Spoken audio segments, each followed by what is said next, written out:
सरकार लाई है विद्यार्थियों के लिए डिजिटल लाइब्रेरी। बच्चों के उज्जवल भविष्य के लिए बिहार सरकार है सदा अग्रसर और तैयार। कक्षा 1 से कक्षा 12 तक की सभी पाठ्य पुस्तक पूरक सामग्री एवं वीडियो अब शिक्षा विभाग बिहार सरकार द्वारा विकसित पोर्टल पर है उपलब्ध। अध्ययन सामग्री देखने के लिए BEPCLOTS.bihar.gov.in पर विजिट करें अथवा एंड्रॉइड मोबाइल पर गूगल प्ले स्टोर से E-LOTS ऐप डाउनलोड करें। शिक्षकों, अभिभावकों एवं बच्चों से अनुरोध है कि इस ई-लाइब्रेरी का अधिक से अधिक लाभ उठाएं और अपनी पढ़ाई जारी रखें। हेलो बच्चों, कैसे हो आप सब? एक बार फिर से आप सभी का स्वागत है बिहार सरकार के मेरा दूरदर्शन मेरा विद्यालय कार्यक्रम में। बच्चों, हम उम्मीद करते हैं कि आप सभी अपने घर पर सुरक्षित होंगे और अच्छे से पढ़ाई कर रहे होंगे। कर रहे हैं ना बच्चों? हाँ, पढ़ाई करना बहुत आवश्यक है, तो सभी लोग अच्छे से पढ़ाई कीजिएगा। और याद तो होगा ही आप सभी को क्या करना होता है एपिसोड देखने के बाद। एपिसोड देख लेने के बाद आपको अपने किताब से सवालों को हल करना होता है। तो अपना कॉपी और कलम ले लीजिए बच्चों और हो जाइए तैयार। हम शुरू करते हैं आज का एपिसोड। आज के एपिसोड में हम कक्षा 11 की पढ़ाई से शुरुआत करते हुए केमिस्ट्री में रसायन विज्ञान की कुछ मूल अवधारणाओं के बारे में जानेंगे, some basic concepts of chemistry. उसके बाद हम लोग भौतिकी यानी फिजिक्स में भौतिक जगत, मात्रक और मापन यानी कि physical world, units and measurement के बारे में पढ़ेंगे। उसके बाद बच्चों हम कक्षा 12वीं की पढ़ाई शुरू करेंगे और कक्षा 12वीं में हम केमिस्ट्री में ठोस अवस्था यानी सॉलिड स्टेट के बारे में पढ़ेंगे और उसके बाद फिजिक्स में वैद्युत आवेश तथा क्षेत्र के बारे में पढ़ेंगे। तो चलिए शुरू करते हैं आज के एपिसोड को। नमस्कार दोस्तों, आज हम अपना नया अध्याय शुरू करने जा रहे हैं जिसका नाम है रसायन विज्ञान की कुछ मूल अवधारणाएं का भाग 4। तो चलिए देखते हैं कि हम इस वीडियो में क्या पढ़ने वाले हैं। हम इस वीडियो में रासायनिक संयोजन के नियमों के बारे में पढ़ेंगे। तो चलिए शुरू करते हैं आज का वीडियो संयोजन प्रतिक्रिया के परिचय से। क्या आप संयोजन प्रतिक्रिया के बारे में जानते हैं? एक संयोजन प्रतिक्रिया वह प्रतिक्रिया है जिसमें दो या दो से अधिक पदार्थ या अभिकारक एक दूसरे के साथ मिलकर एक नया उत्पाद बनाते हैं। यह उत्पाद हमेशा एक यौगिक होता है। आइए इसे एक उदाहरण से समझें।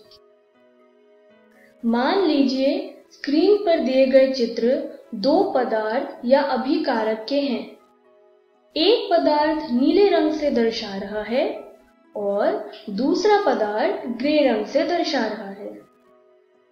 जब यह दो पदार्थ एक दूसरे में मिलते हैं तो तीसरा पदार्थ बनाते हैं जिसे यौगिक कहते हैं। इस पदार्थ में कुछ विशेषताएं नीले वाले पदार्थ की होगी और कुछ विशेषताएं ग्रे वाले पदार्थ की होगी, जैसा कि आप स्क्रीन पर देख पा रहे होंगे। आइए अब हम अपने विषय पे आते हैं जो है रासायनिक संयोजन के नियम। रासायनिक संयोजन को समझाने के लिए कुछ नियम दिए गए, जैसे कि द्रव्यमान संरक्षण का नियम, स्थिर अनुपात का नियम, गुणित अनुपात का नियम, गै-लुसैक का गैसीय आयतनों का नियम और आवोगाड्रो का नियम। आज के इस वीडियो में हम इन सारे नियमों के बारे में पढ़ेंगे। आइए पहले नियम से शुरू करें जो है द्रव्यमान संरक्षण का नियम। द्रव्यमान संरक्षण का नियम आंतोइन लैवोसिए ने 1789 में दिया था। स्क्रीन पर दिया गया चित्र आंतोइन लैवोसिए का है।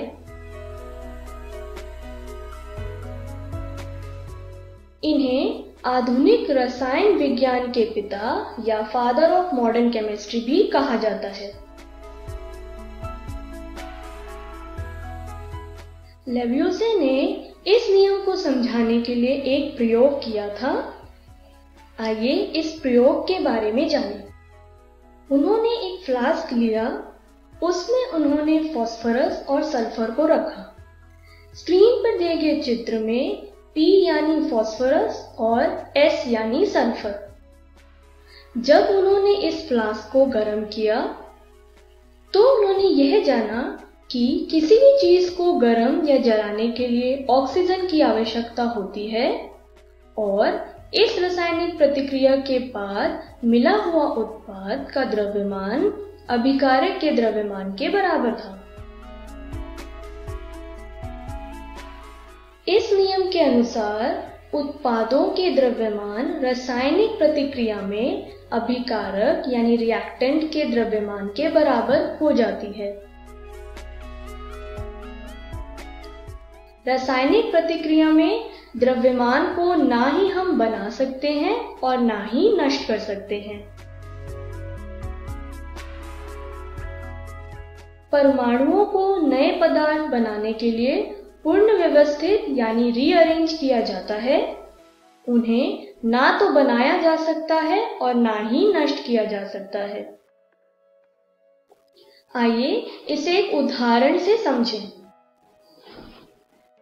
हमने लिया एक हाइड्रोजन, जैसा कि आप स्क्रीन पर देख पा रहे होंगे, और इसमें लिया ऑक्सीजन। क्या आप बता सकते हैं कि हाइड्रोजन और ऑक्सीजन को मिलाकर क्या बनता है? हाइड्रोजन और ऑक्सीजन को मिलाकर बनता है पानी यानी H2O। इस नियम के अनुसार अगर हाइड्रोजन का मास 2 ग्राम है, ऑक्सीजन का 16 ग्राम, तो पानी का होगा 18 ग्राम। इस तरीके से हमने द्रव्यमान संरक्षण के नियम के बारे में जाना। अब हम अपने दूसरे नियम पे आते हैं, जो है स्थिर अनुपात का नियम। यह नियम जोसेफ प्राउस्ट ने 1794 में दिया था। इस नियम को निश्चित संघटन का नियम यानी लॉ ऑफ डेफिनेट कंपोजिशन भी कहते हैं।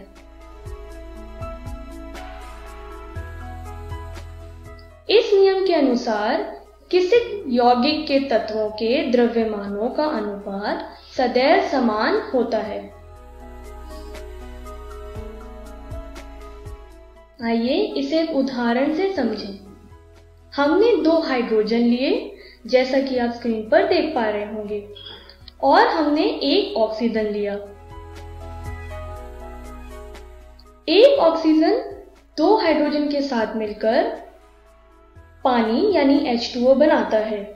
इसमें हाइड्रोजन और ऑक्सीजन का अनुपात सदैव 2:1 ही होगा।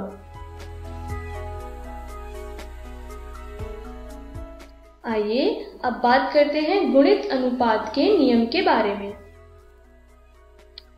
यह नियम जॉन डाल्टन ने 1803 में दिया था।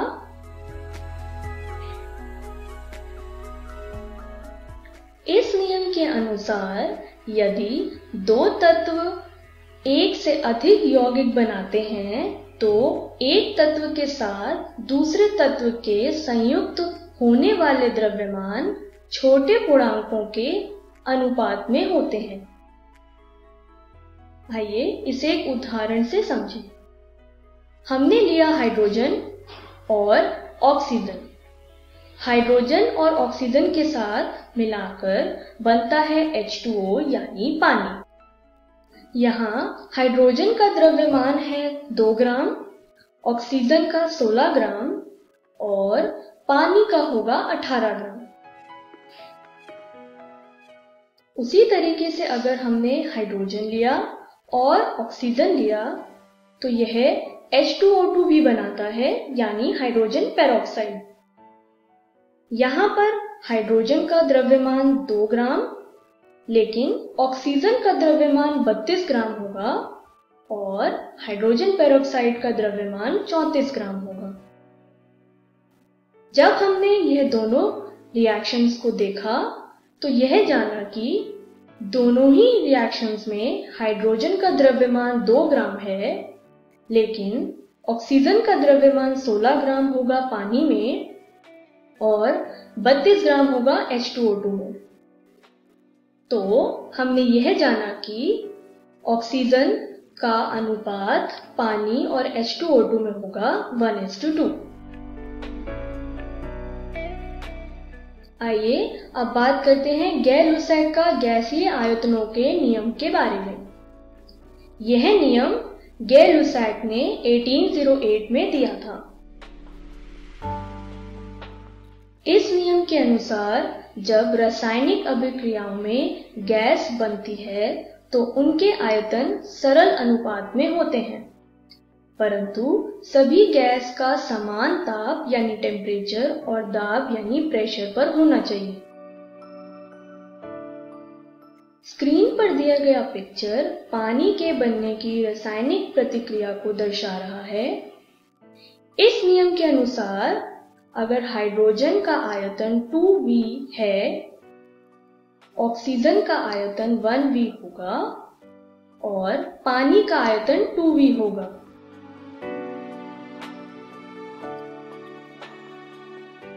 आइए अब बात करते हैं आवोगाड्रो के नियम के बारे में। यह नियम अमेलियो आवोगाड्रो ने 1811 में दिया था। इस नियम के अनुसार समान तापमान और दाब पर सभी गैसों की समान मात्रा में समान अणु होने चाहिए। इसे दूसरे शब्दों में समझें तो किसी भी गैस के आयतन उसके अणुओं की संख्या से सीधे अनुपातिक होती है। इसे हम इस तरह से भी लिख सकते हैं, यहाँ पर V गैस का आयतन यानी वॉल्यूम ऑफ गैस है और N यहाँ पर गैस के मोलों की संख्या या number of moles of gas है। इस तरीके से हमने आवोगाड्रो के नियम के बारे में भी जाना। तो आइए देखते हैं कि हमने इस वीडियो में क्या सीखा। हमने रासायनिक संयोजन के नियम के बारे में जाना। चलिए देखते हैं कि अगली वीडियो में हम क्या पढ़ने वाले हैं। हम परमाणु द्रव्यमान और आणविक द्रव्यमान के बारे में पढ़ेंगे। प्रतिशत संघटन के बारे में भी पढ़ेंगे।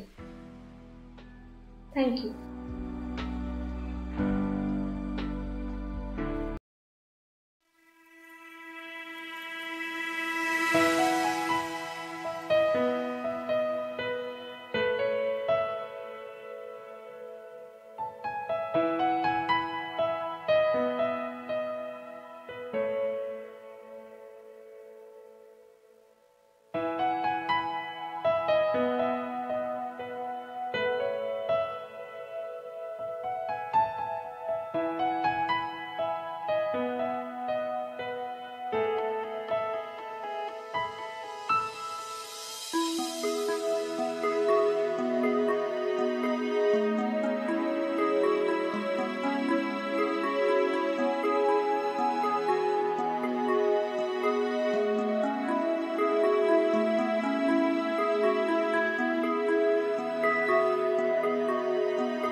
नमस्कार दोस्तों, आज हम पढ़ने जा रहे हैं कक्षा 11वीं के भौतिकी का अध्याय मात्रक एवं मापन भाग 4।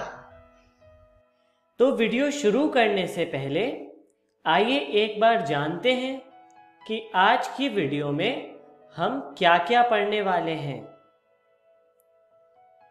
तो हम शुरू करेंगे विमीय सूत्र एवं विमीय समीकरण से। उसके बाद हम पढ़ेंगे समीकरणों की विमीय संगति की जांच। तथा सबसे अंत में हम पढ़ेंगे विभिन्न भौतिक राशियों के मध्य संबंध व्युत्पन्न करना। तो चलिए शुरू करते हैं परिचय से।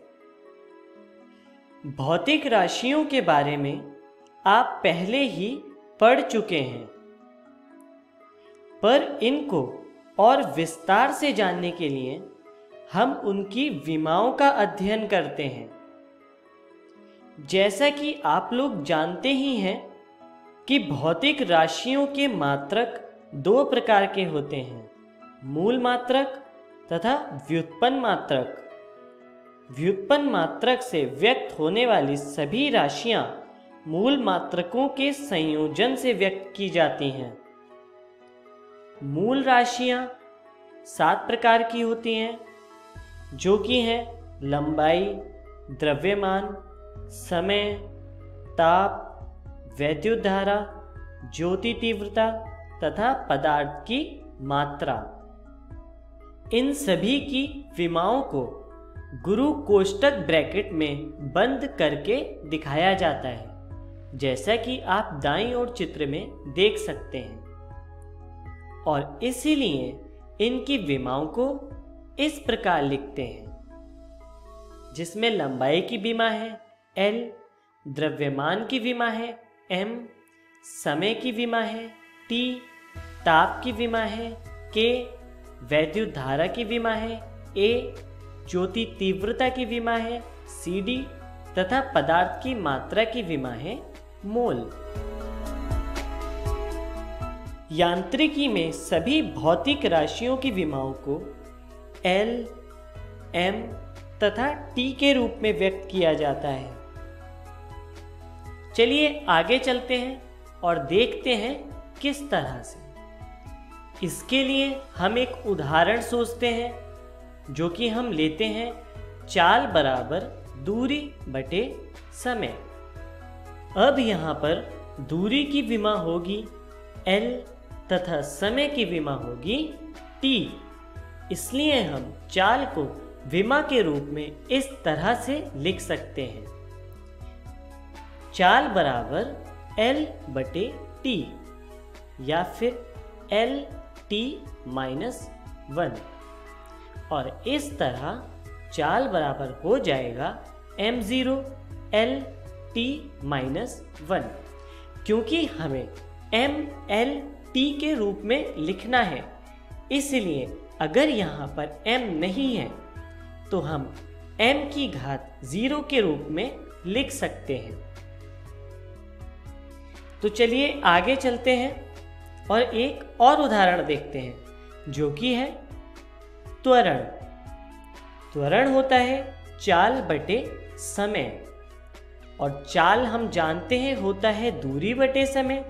इसलिए हम त्वरण को लिख सकते हैं दूरी बटे समय की घात 2। और दूरी की विमा होती है L तथा समय की विमा होती है T। इसलिए त्वरण की विमा लिख सकते हैं L बटे T2 या फिर LT-2। अब इसमें m को भी इंट्रोड्यूस करना है, इसलिए हम इसे लिखेंगे त्वरण बराबर m0 LT-2। चलिए आगे बढ़ते हैं और विमीय सूत्र एवं विमीय समीकरण को समझते हैं।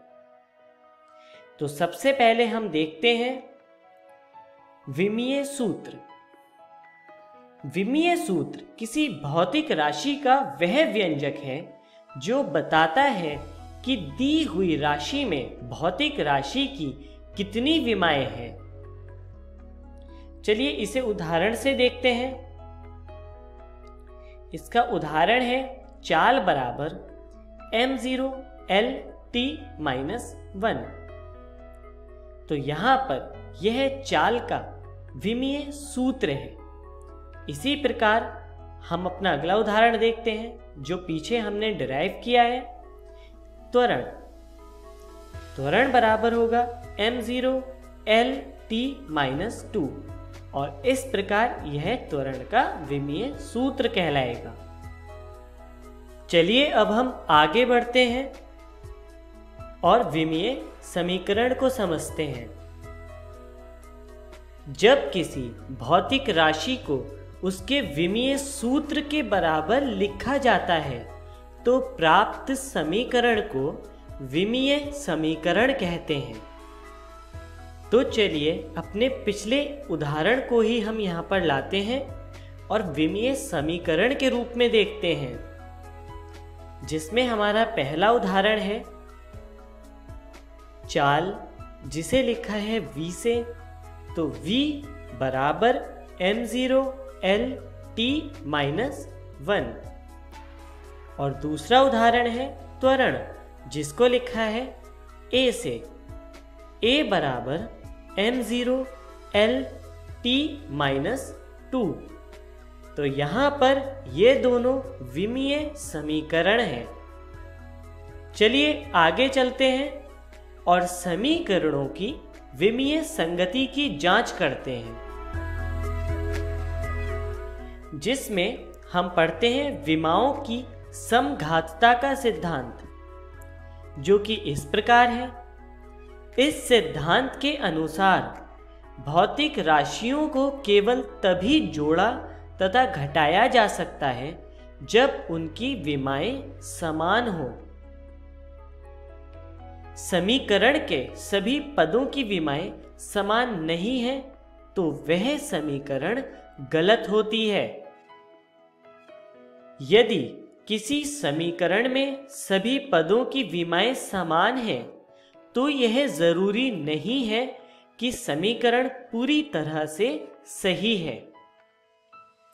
चलिए आगे हम उदाहरण से देखते हैं किस तरह। यहां पर हमने उदाहरण में लिया है न्यूटन की गति की तृतीय समीकरण, जो कि है s बराबर ut प्लस 1/2 at स्क्वायर, जहां पर s है दूरी, u है प्रारंभिक चाल, t है समय तथा a है त्वरण। अब इनको हम विमाओं के रूप में लिखते हैं और उससे हमें समीकरण मिलती है L बराबर LT-1 t plus LT-2 t2, जहां पर L है दूरी की विमा, LT-1 है चाल की विमा, t है समय की विमा, LT-2 है त्वरण की विमा, और इसी प्रकार t स्क्वायर के लिए लिखा गया है t2। चलिए अब हम इस समीकरण का हल देखते हैं। इस समीकरण में t-1 कैंसिल हो जाएगा t से तथा t-2 कैंसिल हो जाएगा t2 से, तथा हमें समीकरण मिलेगी L बराबर L प्लस L, जिसमें आप देख सकते हैं कि सभी पदों की विमा समान है। इसमें सभी पदों की विमा L है, और जिससे हमें पता चलता है कि हमारी समीकरण सही है। पर यहाँ पर हम एक और उदाहरण देखते हैं, जो कि एक समीकरण है S बराबर ut प्लस 3/2 at स्क्वायर, और आप सभी जानते हैं कि यह समीकरण भौतिकी के नियम के अनुसार सही नहीं है। लेकिन अगर हम इस समीकरण को विमा के रूप में लिखें तब इसे भी इसी तरह लिखा जाएगा, क्योंकि विमा लिखते हुए हम नियतांक पे ध्यान नहीं देते हैं। और इस तरह इस समीकरण के लिए भी सभी पदों की विमाएं समान आएंगी। तो यहाँ से हमें यह पता चलता है कि यदि समीकरण के सभी पदों की विमाएं समान भी हैं, तब भी वह समीकरण गलत हो सकती है। चलिए अब आगे बढ़ते हैं और विभिन्न भौतिक राशियों के मध्य संबंध व्युत्पन्न करना सीखते हैं। भौतिक राशियों का संबंध विमाओं विधि द्वारा भी स्थापित किया जा सकता है।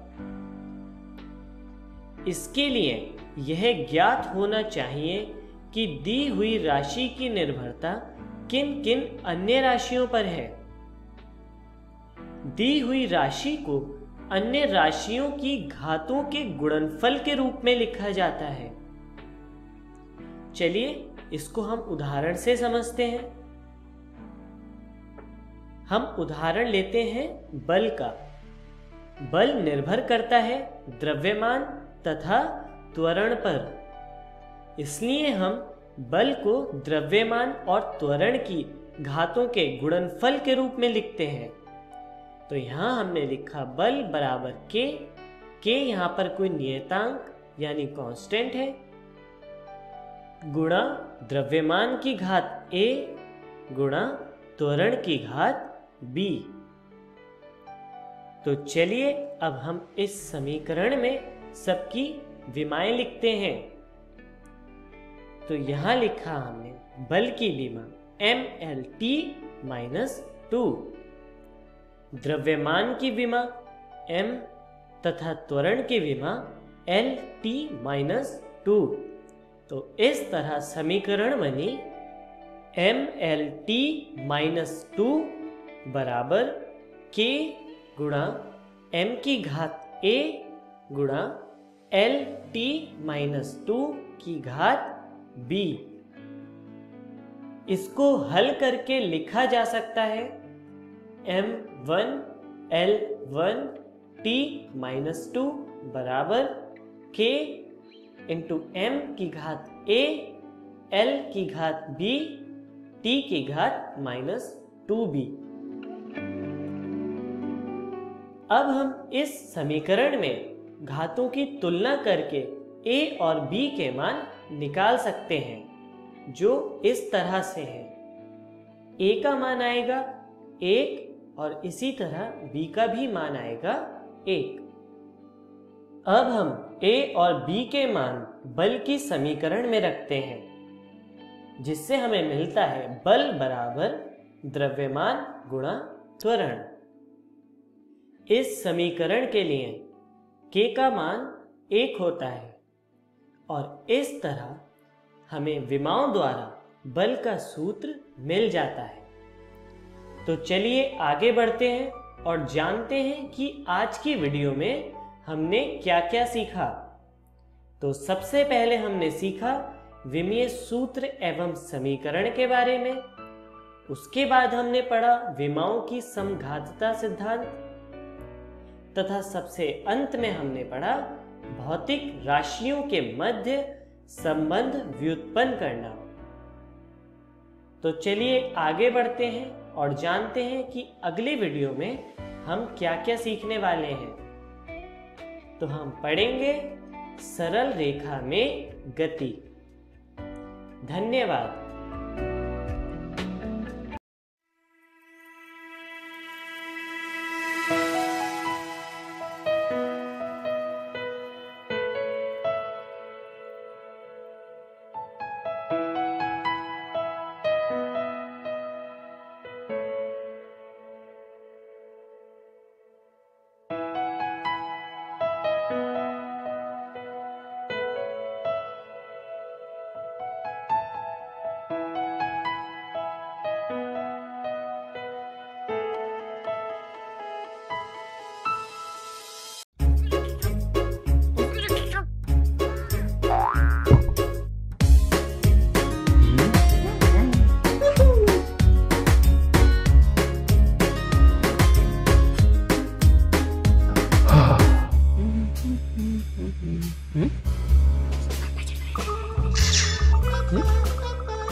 gue, selain COVID kagak ada dia. Dia bakal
नमस्कार दोस्तों, आज हम ठोस अवस्था का चौथा भाग शुरू करने जा रहे हैं।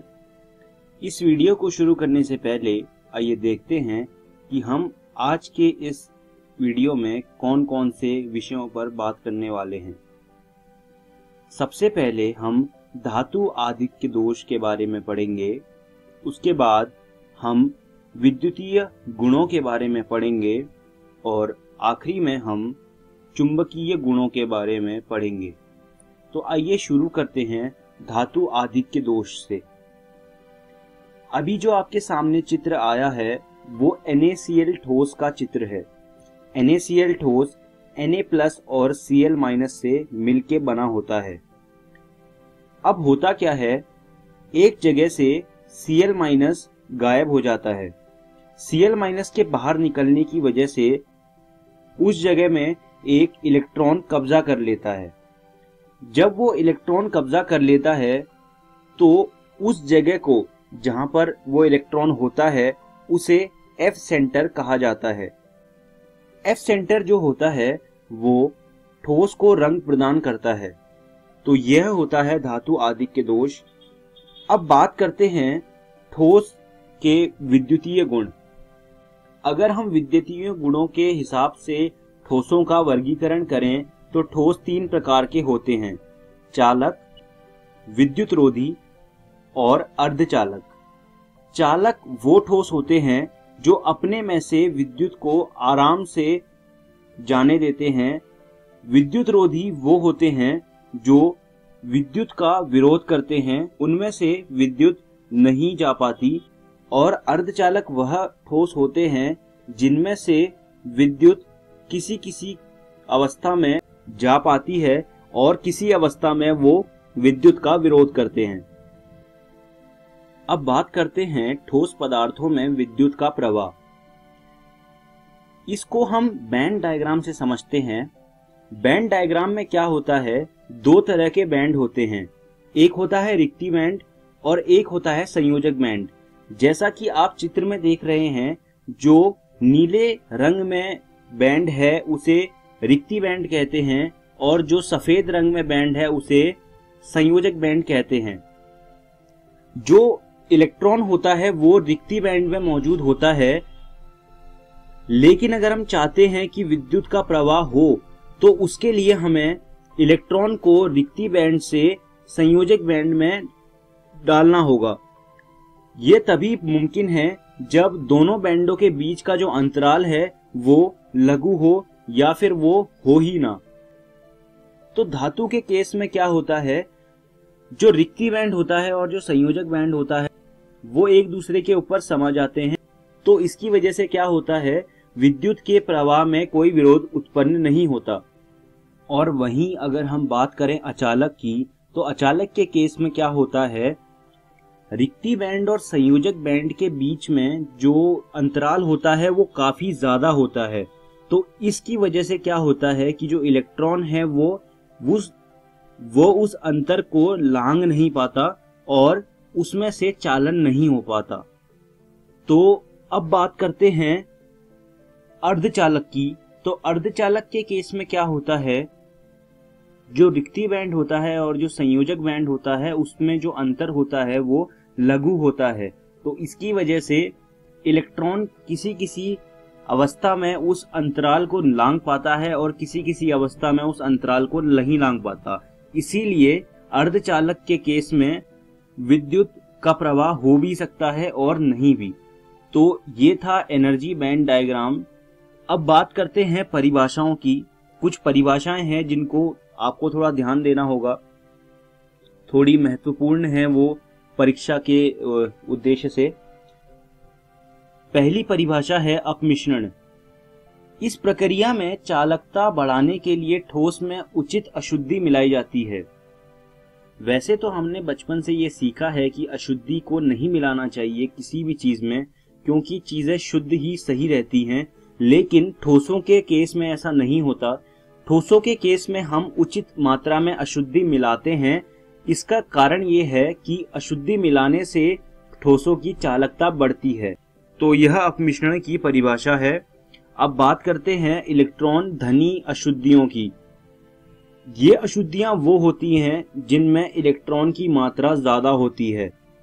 इलेक्ट्रॉन न्यून अशुद्धि, इन अशुद्धियों में कम मात्रा में इलेक्ट्रॉन मौजूद होता है। जैसा इलेक्ट्रॉन धनी अशुद्धियों में इलेक्ट्रॉन ज्यादा मात्रा में मौजूद होता था, इन अशुद्धियों में इलेक्ट्रॉन कम मात्रा में मौजूद होता है।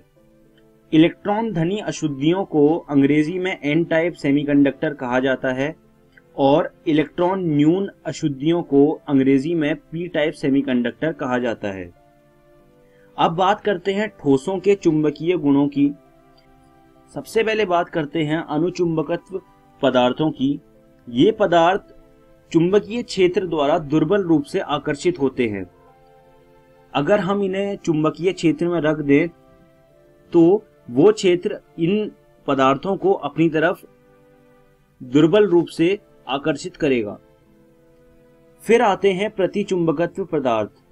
ये पदार्थ चुंबकीय क्षेत्र द्वारा दुर्बल रूप से प्रतिकर्षित होते हैं।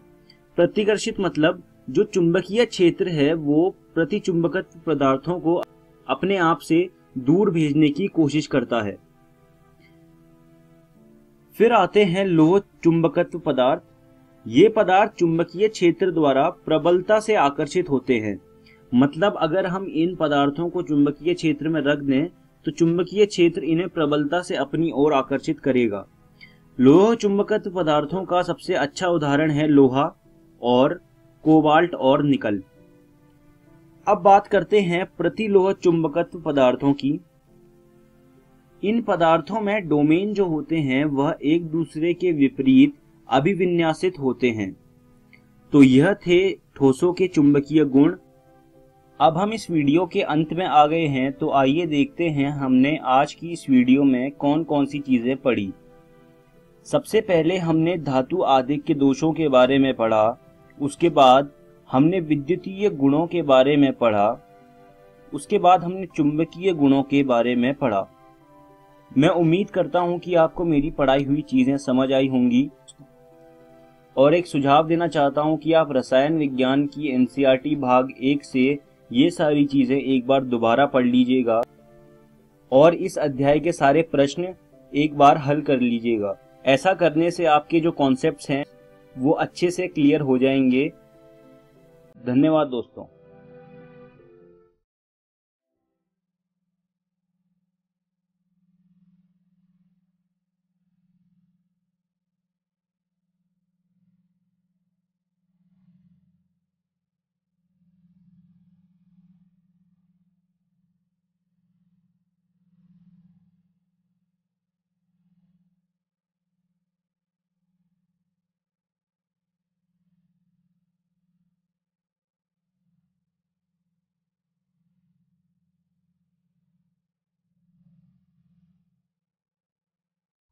Hello friends, welcome to this physics video lecture.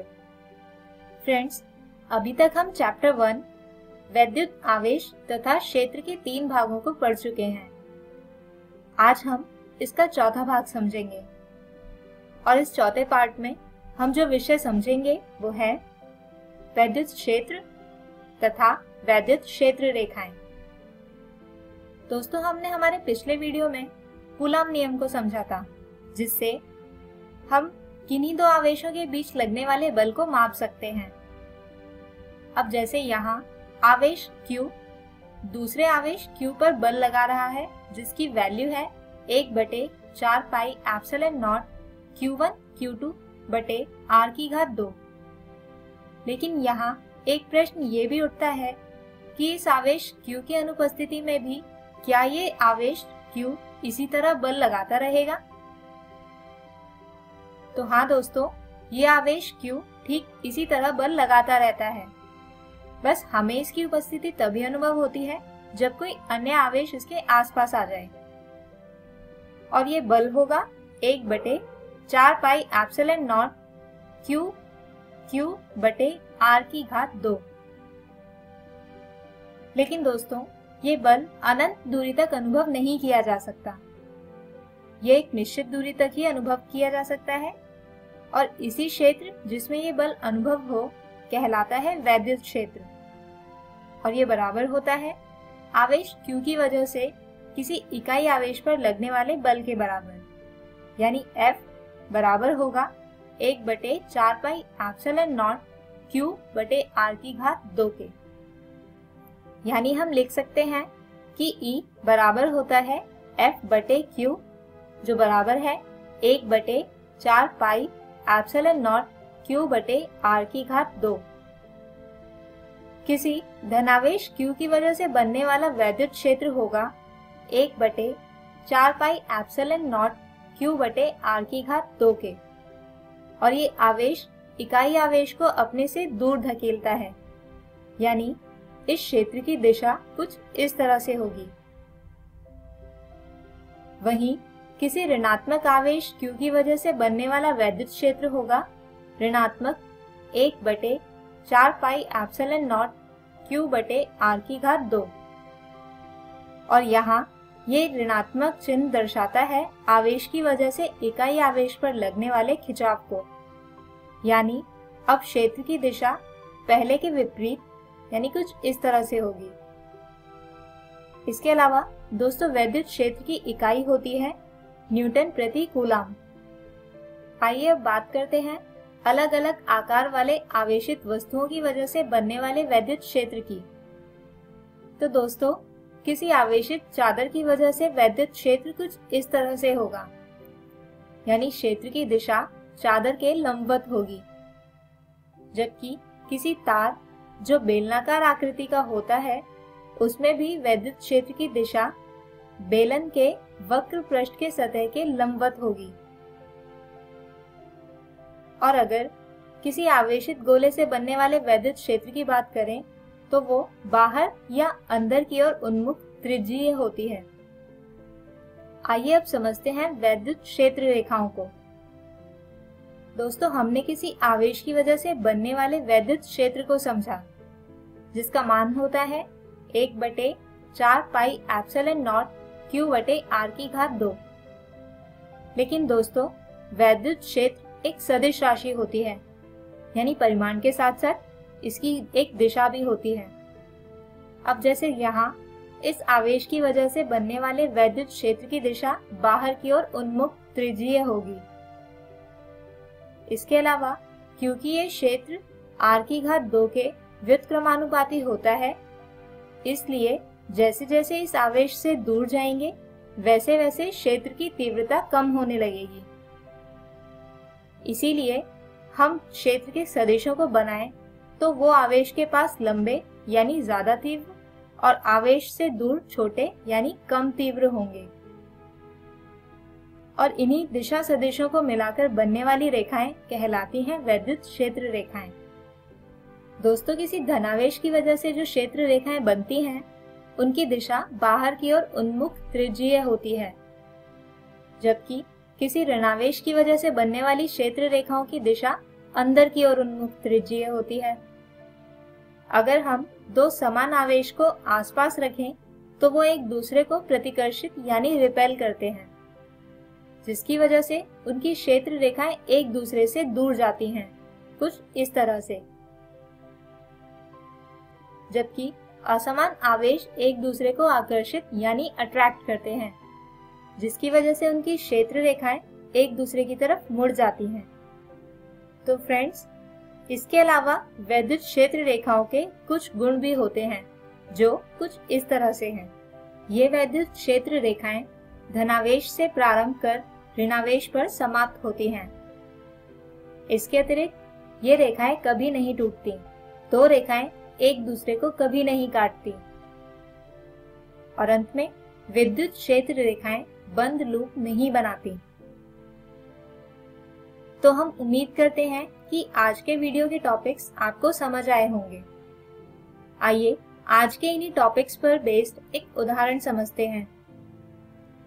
5 microcoulomb के एक बिंदु आवेश से 1 मीटर की दूरी पर एक परीक्षण आवेश द्वारा अनुभवी वैद्युत क्षेत्र के परिमाण की गणना करें। बिंदु आवेश द्वारा निर्मित वैद्युत क्षेत्र की दिशा को भी बताएं। तो दोस्तों, जैसा कि हमें दिया गया है कि आवेश 5 माइक्रोकूलम से 1 मीटर की दूरी पर है कोई परीक्षण आवेश, यानी यहाँ इस केस में Q होगा 5 माइक्रो यानी 5 गुणा 10 की घात ऋणात्मक 6 कूलम और R है 1 मीटर। अब जैसा कि हम जानते हैं, किसी वैद्युत क्षेत्र का परिमाण मापने का फॉर्मूला होता है E बराबर 1/4 पाई एप्सिलॉन नॉट Q बटे R की घात 2। तो यहाँ पर Q और R का मान रखने और सॉल्व करने पर E आता है 45,000 न्यूटन। और दोस्तों, क्योंकि यह आवेश Q एक धनावेश है और जैसा कि हम जानते ही हैं कि किसी धनावेश की वजह से बनने वाले वैद्युत क्षेत्र की दिशा बाहर की ओर उन्मुख त्रिज्यीय होती है, यानी यहाँ पर भी वैद्युत क्षेत्र की दिशा होगी बाहर की ओर उन्मुख त्रिज्यीय। तो फ्रेंड्स, हमारे आज के इस वीडियो में हमने समझा वैद्युत क्षेत्र और वैद्युत क्षेत्र रेखाओं को, जिसमें हमने देखा कि किसी धनावेश की वजह से क्षेत्र रेखाओं की दिशा बाहर की ओर उन्मुख त्रिज्यीय होती है, जबकि किसी ऋणावेश की वजह से दिशा होती है अंदर की ओर उन्मुख त्रिज्यीय। हमारे अगले वीडियो में हम समझेंगे इसी चैप्टर के आगे के कुछ टॉपिक्स, जो हैं वैद्युत फ्लक्स, गाउस नियम और गाउस नियम के कुछ अनुप्रयोग। तब तक के लिए take care and good bye.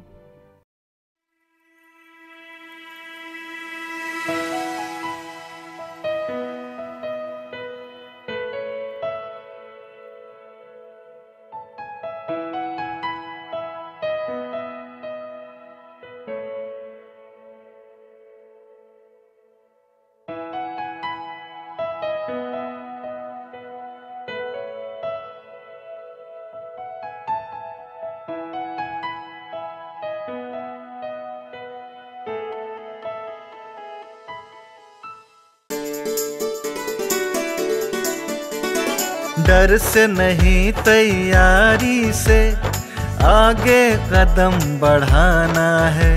रुकी जिंदगी में चहल पहल वापस फिर से लाना है। धोकर हाथ पहन कर मास्क सुरक्षित जीवन चलाना है। सुरक्षित जीवन चलाना है। डर कर नहीं, तैयारी से आगे कदम बढ़ाना है। डर कर नहीं, तैयारी से आगे कदम बढ़ाना है। रखेंगे 2 गज की दूरी, सबको पौष्टिक आहार खिलाएंगे, बच्चों और बूढ़ों का करेंगे ख्याल। रोगी नहीं, रोग से लड़ कोरोना को हराएंगे। स्वास्थ्य केंद्र फिर से खुल गए, जिनका लाभ उठाना है। रुकी जिंदगी में चहल पहल वापस फिर से लाना है। धोकर हाथ पहन कर मास्क सुरक्षित जीवन चलाना है। सुरक्षित जीवन चलाना है। डर कर नहीं, तैयारी से आगे कदम बढ़ाना है, डर कर नहीं तैयारी से आगे कदम बढ़ाना है। टीकाकरण की शुरुआत हो गई है, पर पहले की तरह हमें मास्क लगाना और 2 गज की दूरी बनाए रखना अभी भी जरूरी है। स्वास्थ्य विभाग और सूचना एवं जनसंपर्क विभाग बिहार सरकार द्वारा जनहित में जारी। जीतेगा बिहार।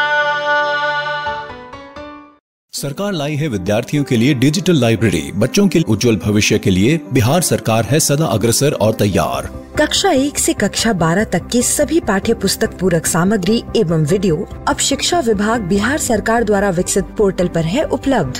अध्ययन सामग्री देखने के लिए BEPCLOTS.bihar.gov.in पर विजिट करें अथवा एंड्रॉइड मोबाइल पर गूगल प्ले स्टोर से E-LOTS ऐप डाउनलोड करें। शिक्षकों, अभिभावकों एवं बच्चों से अनुरोध है कि इस ई लाइब्रेरी का अधिक से अधिक लाभ उठाएं और अपनी पढ़ाई जारी रखें।